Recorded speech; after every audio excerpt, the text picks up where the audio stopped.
Hi Gemini, and welcome to your monthly love tarot messages. We're going to take a look at the messages that are coming in for you here, Gemmies, in relation to love and romance this month. As always, these messages are going to be general because it is a general reading, so please just keep that in mind. If you're after a personal tarot reading with myself, please feel free to reach out and inquire. I will list my email address just below the video here. So these messages are intended for Gemini Ascendant, Sun, Moon, Venus, Rising, and those cross-watching as well. Let's give the cards a shuffle and see what they're predicting for you here. So what messages does Gemini need to know here?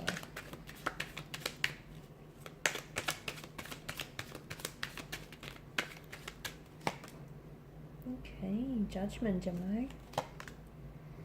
The Sun, the Devil, the Two of Wands, King of Swords, the Six of Wands, and the Two of Cups. Okay, great. I feel like this month here will be a very opportunistic month in terms of love, like building romantic connections, or even like moving forward in positive directions, or moving on from something here. You've got a lot of major arcana cards here. I feel like in terms of love, there's going to be a lot of forward momentum, a lot of progression, a lot of movement. So where you feel like your love life has been a little bit stagnated or a little bit stuck, I'm seeing that you're reaching some sort of breakthrough, which is good here, Gemini. Let's begin with the Judgment card here, though. I honestly feel for a lot of you, there is a connection, a romantic connection that is almost like it's awakening. It's some sort of rebirth, reawakening here. There's some sort of reckoning here with the energies. For a lot of you, this month is a good idea to take a closer look at your romantic connections here, at your relationships here, and figure out what needs to be changed. Because this is where I feel like after some self-analysis, after some reflection, after, looking through your relationship and dissecting, okay, what needs work? Okay, what needs strengthening? Whether it's communication skills, whether it's spending more time together, and really hone in and focus on the areas. This is why I feel like, this is what's going to generate that forward momentum, that progression of all that, that movement that I'm seeing for a lot of you Geminis here. It's because I feel like certain issues that you may have once ignored are either going to mount up to the point where you can no longer ignore them, or it's just going to get to the point where I feel like you're either, I feel like you're going to give yourself, sort of like yourself and the connection an ultimatum. It's like, okay, we either try and fix this, or, we leave it be, sort of thing. For a lot of you, I do feel like you're going to do some stepping back, and you're going to do some reflection here, okay? Because Judgment card indicates a time of reflection, of analysis, which is typically initiated by some sort of awakening.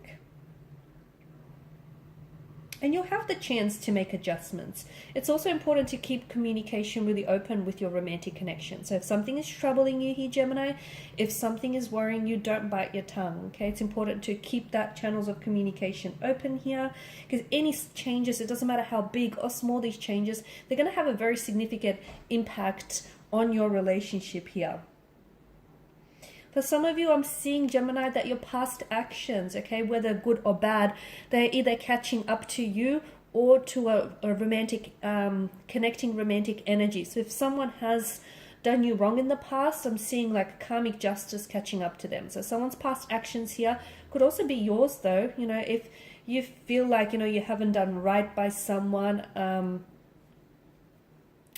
I feel like, yeah, past actions are catching up. So watch out for that, guys. And if you have made mistakes in the past, you can use them as lessons, use them as learning tools, as lessons to make changes for the future, for any future relationships, any future connections here.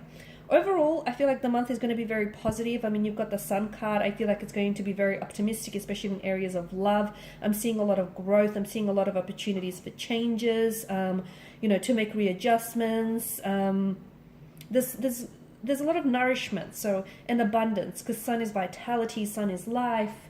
For a lot of you, I feel like feelings are going to be growing this month. You could possibly end up spending a lot more time together.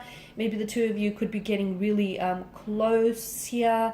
I'm seeing you're going to be a lot more open here, or your romantic partner here is going to be a lot more open with you. A lot more communication as well. A lot more communication here is coming in. Now with the Devil Tarot here, The devil, okay. There is some sort of, for some of you, I feel like temptation, okay? For some of you, the devil here represents a temptation. Be careful not to give in to any addictions, any like oppressions or temptations here. Because the devil sort of has a powerlessness. Notice how, you know, he holds Adam and Eve captive here with the chain. It makes the whole imagery is, you know, is made to appear that, you know, it's the devil here that holds them captive. And the more time they spend with the devil, the less human they become. So watch that you don't give in to any temptations. I mean, temptations can be very tempting, especially this month here, but you have to ask yourself, what is it that you stand to resist? Because your past actions, sooner or later, they will catch up with you, okay? So that's just a bit of a warning for some of you. But others of you, what I'm seeing in terms of the devil card here, I feel like someone's lifestyle here is leading them down a rabbit hole. Now, I don't know if it's you, Gemini, or if you're connected to a romantic interest here. Something that they do or something about this person doesn't feel like it's right for you, okay? Because the devil does have like this kind of toxic, addictive quality. I know you may want them or you're sexually attracted to this person, but maybe they treat you wrong, or maybe, you know, there's a feeling that comes with this connection. It feels like you don't have form over you don't have full control over your actions, or, you know, or even your urges here, because you're so, you know, you're so sexually drawn to this person, and the two of you just really gravitate towards one another, but there's nothing healthy about this connection. So for a lot of you, I feel like the devil here indicates maybe feelings of entrapment, but also a sense of emptiness and unfulfillment here. And it could also mean that you're a slave to your, you know, sexual raw desires here. Because often when the devil does show up, you know, he's urging you to, you know, to question which way is more, the sexual gratification, the short-term pleasure, that, you know, a connection brings, or the long-term pain that eventually, you know, you endure from it. So, you know, which one sort of weighs more, I guess. With the Two of Wands, for some of you, I feel like a lot of you are going to be meeting someone online. So for those of you active on dating profiles, I feel like you're going to match with someone who seems very compatible. The only thing is, I feel like this person is at a geographical distance from you. So they could live in a different city or state. But I'm seeing that this is someone you're going to connect with. I'm seeing that sparks are going to fly. You're going to exchange numbers quite quickly. There's going to be this instant and mutual attraction and connection with one another here. What else do I see? I see, in terms of love, I feel like things are moving forward. So for those of you single, enjoy your singledom, because I don't think you're going to be single for much longer. For those of you in a relationship, things are coming together, okay? Especially where there was stagnation for some of you, things are moving forward. And even for those of you who are like, if you're seeing someone, it's like a casual arrangement type of a situation with the devil, you will have an opportunity to build on it, okay? Because I feel like it'll surprise you, because this person might turn around and may actually want something more, or you may be at a stage where you're ready to, you know, title it and put a label to it. So I'm seeing a lot of positive movement. I'm seeing a lot of action as well. So this month, I feel like there's going to be a lot that's going to be happening, and there's going to be a lot of changes in your love life. So do enjoy it, and make sure that you communicate what it is that you want, okay? Make sure you communicate with your partner. Make sure you build that, you know, those levels of trust by keeping open channels communication, because that's going to be very important, very paramount to the growth and, you know, the building of a connection here. Okay, guys, and these are your messages. Thank you as always for watching and for listening. Please show your support by subscribing to this channel, liking, sharing, commenting. I will be sharing with you more tarot love messages, so do stay tuned. And for those of you interested in a personal reading, feel free to reach out. Otherwise, take care, guys. I'll catch up with you later in the week.